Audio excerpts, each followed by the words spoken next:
Good morning. I'm sitting here in my consulting room and I'm looking out the window because it's very cold outside and it looks as if it's going to rain and the clouds are very, very dark. And I'm thinking about all those people who are still smoking. And I used to be one of those people who smoked and had to go outside in the cold and the rain to smoke. And so I'm wondering if you're looking at this video, if you've decided that it's time for you to stay inside in the warmth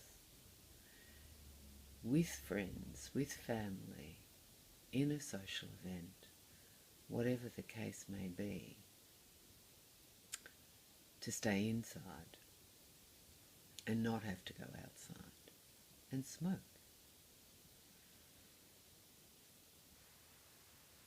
So I thought today I'd just like to talk to you about some of the things that you may or may not have thought of, because there were many things that I didn't think of when I was smoking. Things like how much it cost me to smoke. I haven't smoked for 20 years, but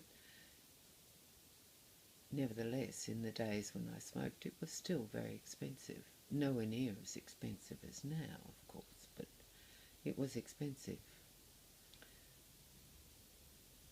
And when you look at the cost today, it's $1 a cigarette. And of course, when you look at what you know today that we didn't know back then, you know today that there are additives in those cigarettes, there are poisons in those cigarettes that you're smoking, that those companies deliberately put in there so that you do become addicted to smoking. And I really struggle with that now that I understand what they do. And I imagine that you might struggle with what they do too. Because you know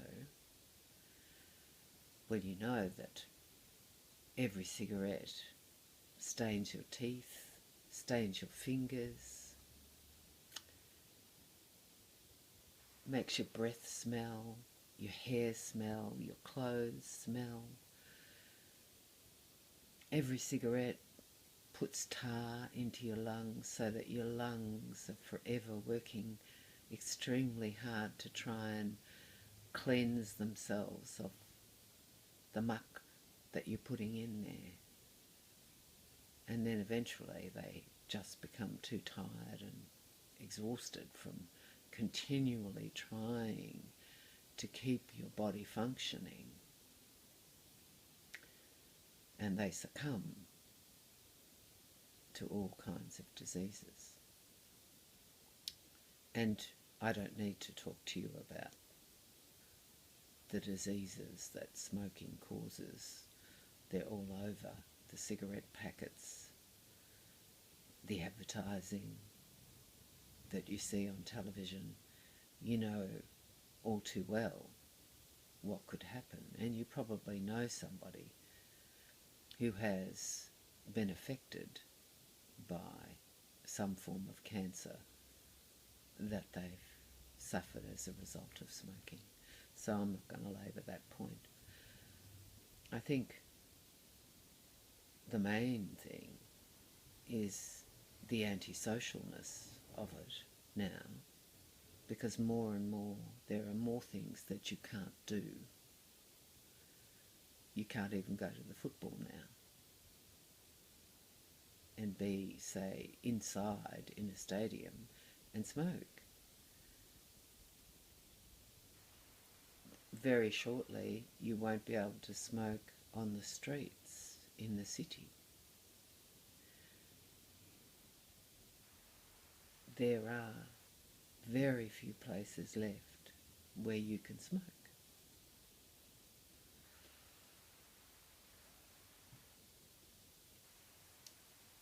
And if you're looking at this, you're probably thinking that you want to give it up, you want to let it go.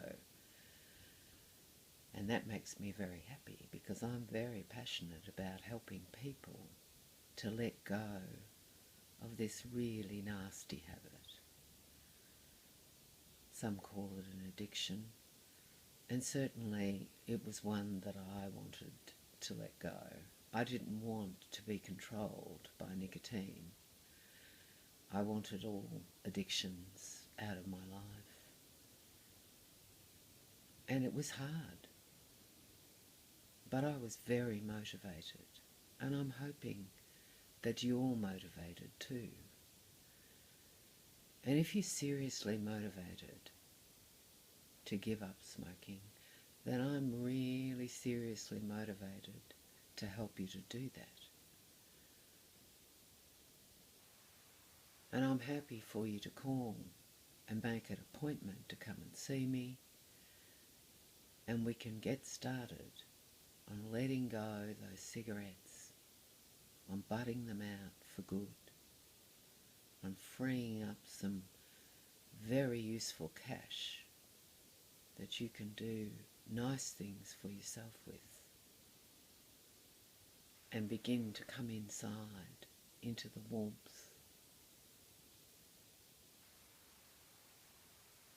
If you're ready, give me a call, make a time, and we'll get started.